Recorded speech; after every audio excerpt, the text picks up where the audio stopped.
Radio صدائے حریت جموں کشمیر سے اہم خبریں سنیے۔ مقبوضہ کشمیر میں پنجورہ شوپیاں میں بھارتی شفاق فوج نے مزید 4 نوجوانوں کو شہید کر دیا ہے۔ یوں شوپیاں ضلع میں 24 گھنٹوں کے دوران 9 کشمیر نوجوانوں کو شہید کیا گیا۔ گزشتہ روز ربن شوپیاں میں 5 نوجوانوں کو پرتشدد کارروائی کے دوران شہید کیا گیا تھا، جس میں پورے ضلع میں غم و غصے کی لہر دوڑ گئی ہے۔ متعدد جگہوں پر بھارتی شفاق فوج کے خلاف شدید مظاہرے کیے گئے ہیں۔ بھارتی فوج نے پیلٹ اور شیلنگ کا بھی استعمال کیا۔ ضلع میں کرفیو جیسی پابندیاں عائد کی گئی ہیں، جبکہ حالات شدید کشیدہ ہیں۔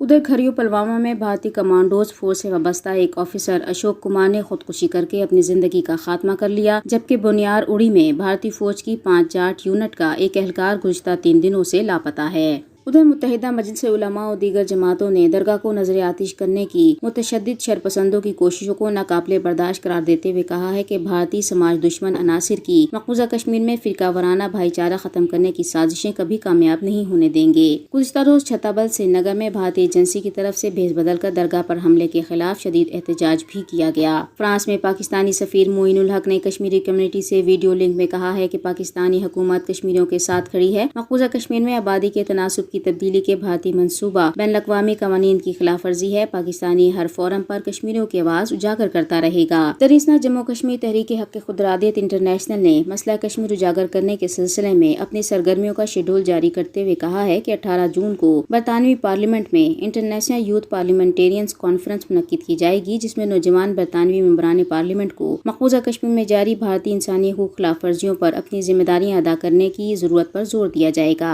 ادھر بھارت میں نریندر مودی پر تنقید کرنے والے بھارتی صحافی ونود دوا کے خلاف مقدمہ قائم کر دیا گیا ہے۔ خبریں ختم ہوئیں۔ بھارتی غاصب، قابض اور ظالم حکمران کشمیریوں سے ان کی شناخت چھیننا چاہتے ہیں۔ یہی وجہ ہے کہ مقبوضہ جموں کشمیر میں بھارتی غاصب فورسز وہ سارے اقدامات کر رہے ہیں جو انسانیت کے دائرے میں نہیں آتے۔ گزشتہ 10 مہینوں کے شدید ترین لاک ڈاؤن، فوجی محاصرے اور فوجی راج میں 150 کے قریب کشمیری شہید کیے گئے، جن میں 4 کشمیری خواتین بھی شامل ہیں۔ ہزاروں کی تعداد میں کشمیریوں کو گولیوں، پیلٹ، ٹیئر گیس شیلنگ اور ٹارچر سے مجروح کیا گیا۔ اسی پر بس نہیں، بلکہ یہاں کے سینکڑوں دیہات اور شہروں میں گھروں میں گھس کر بھارتی فورس نے لوٹ مچائی۔ نقدی، زیورات اور دیگر قیمتی اشیاء کو لوٹ لیا گیا اور خواتین کے ساتھ دست درازی کی گئی۔ اس کے علاوہ مختلف علاقوں سے نوجوانوں کو گرفتار کر کے نامعلوم مقامات پر منتقل کا سلسلہ بھی جاری ہے۔ یہ اور اس طرح کے دیگر اقدامات اس بات کی نشاندہی کر رہے ہیں کہ بھارت ہر لحاظ سے کشمیر سے انتقام لے رہا ہے۔ بھارتی حکمرانوں کو اس بات پر غور کر لینا چاہیے کہ بھارت تمام تر شیطانی ہتھ کنڈوں،